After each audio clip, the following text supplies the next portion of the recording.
4 बजे से 7 बजे तक शिव के भ्रमण का समय बताया है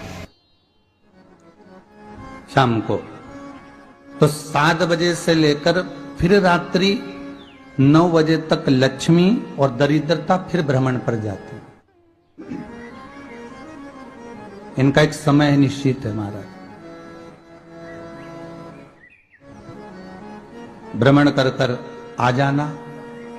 अब इस बीच में जब लक्ष्मी और दरिद्रता दोनों निकल कर जा रही हैं तो दोनों एक भाव रख कर जाती हैं कि आज हमको कहां प्रवेश करना।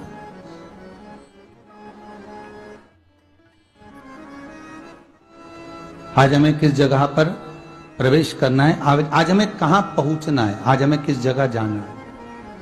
और जिस नगर में जिस मार्ग से लक्ष्मी और दरिद्रता निकल कर जाती है, ये दोनों का जब निकलना होता है, इनको स्थान दिया गया जहां पर स्वच्छता हो, घर के दरवाजे पर रंगोली डली हुई हो, द्वार पर जल छीटा गया हो। महाराज उस द्वार पर लक्ष्मी प्रवेश करती है तो दरिद्रता भी जाने लगती है अंदर। जब दरिद्रता अंदर जाने लगती है तो लक्ष्मी उसको रोक देती है। पहले मैं देखकर आती हूं कि तेरे लिए स्थान है कि नहीं, तू यहां रुक।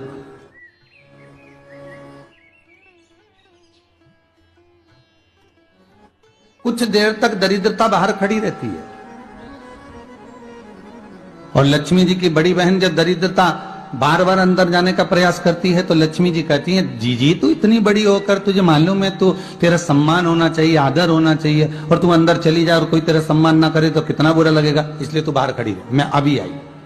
अंदर जाती है और जब लक्ष्मी जी भ्रमण कर लेती हैं, अंदर प्रवेश कर कर आती हैं और प्रवेश कर कर आती हैं तो दरिद्रता पूछती है चले अंदर। तो लक्ष्मी जी कहती हैं, तुझे मालूम नहीं है क्या जी कि जिस घर में मैं प्रवेश कर जाती हूं उस घर में फिर दरिद्रता नहीं जा सकती, क्योंकि ये तेरा वचन था, ये तेरा वचन था।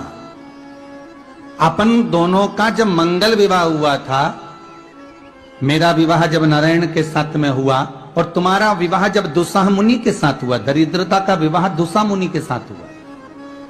जब अपना दोनों का विवाह हुआ था तो अपन दोनों ने एक वादा करा था कि जिस घर में लक्ष्मी प्रवेश कर जाएगी उस दिन फिर दरिद्रता नहीं जाएगी, और जिस घर में दरिद्रता प्रवेश कर जाएगी उस घर में फिर लक्ष्मी नहीं जाएगी।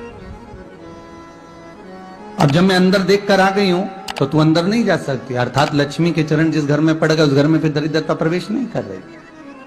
चलते चलते फिर दरिद्रता ने देखा और लक्ष्मी जी इसको लेकर गई और लक्ष्मी जी ने देखा कि इसके दरवाजे पर जल नहीं छीटा गया, इसके दरवाजे पर ना रंगोली डली है, इसका द्वार साफ नहीं हुआ है, इसके द्वार पर दीप नहीं है, इसके द्वार पर कलश नहीं है, इसके दरवाजे पर ढेर सारा कचरा पड़ा हुआ है, कोई स्वान कोई कुत्ता गंदगी भी कर कर चला गया है, कहीं बिल्ली ने गंदगी कर रखी है, कहीं जीवों ने कुछ गंदा गिरा रखा है। तो फिर लक्ष्मी जी कहती है, जी अब मैं होकर आ गई थी ना, अब तू जा, तू होकर आ। और दरिद्रता प्रवेश करती है तो अंदर जाकर क्या देखती है दरिद्रता कि इतनी सवेरे से मैं घूमने इनके दरवाजे पर आई और ये तो सब चादर तान के चकाचक गुर्राटा भर भर कर सो रहे हैं। तो दरिद्रता कह देती है, तुम्हारा भाग्य ही बेकार है, तुम्हें क्या करूं, तुम ऐसे ही सोते रहो। और दरिद्रता गुस्से में बाहर निकल कर आती है, लक्ष्मी से कहती है, लक्ष्मी तू इसके घर में जाना ही मत ही। तो दरिद्रता को कहती है, जी तेरी बात नहीं मानूंगी क्या मैं? लक्ष्मी जी बोली, मैं तेरी बात नहीं मानूंगी, बिल्कुल नहीं जाऊंगी इसके घर में, तू चिंता मत कर, चल आगे चल। फिर आगे बढ़े। ये लक्ष्मी और दरिद्रता का प्रवेश। आपके घर का द्वार, आपके घर का दरवाजा। फिर निवेदन करूंगा एक बहुत सुंदर बात, हमें महाराष्ट्र से सीखना चाहिए, हमें साउथ से सीखना चाहिए, दक्षिण से।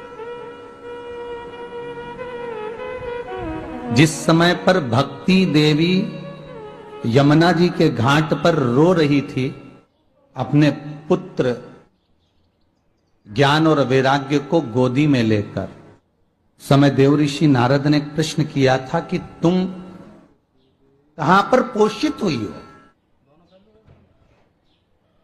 तुम्हें ऊर्जा कहां से प्राप्त हुई?